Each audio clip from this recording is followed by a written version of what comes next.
Patuloy naman na isinusulong ng Makabayan Bloc ang mabilis na pagproseso ng impeachment laban kay Vice President Sara Duterte. Paalala mga kabrigada na patawag ang Makabayan na isang pulong at consultation kasamang unang tatlong naghain ng impeachment sa panayam ng Brigada News FM Manila kay House Deputy Minority Leader Franz Castro. Muli nitong nilinaw ang dahilan ng pagpupulong at ipinaliwanag din kung bakit nila planong bawasan ang ground sa impeachment. Anya mas maigi raw kasing malakas ang kanilang bala kahit na konti kaysa naman maraming ang grounds wala namang sustansya.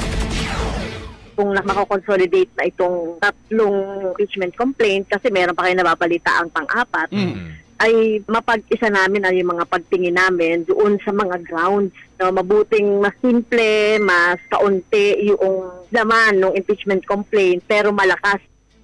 Sa ngayon ang dahilan niya kung bakit di pa nasusumiti sa tanggapan ni House Speaker Martin Romualdez ang unang tatlong impeachment ay dahil hinintay pa ang pang-apat na reklamo. Inaasahan daw ito ngayong linggo at sakali matuloy ay saka pa lamang pagsasamahin ng apat na mga complaints. Naniniwala naman si Castro na bagamat mag-e-election season na, mabibigyan pa rin ng panahon ng mga mababatas ang impeachment proceedings. Pinoy Katabalita Nationwide.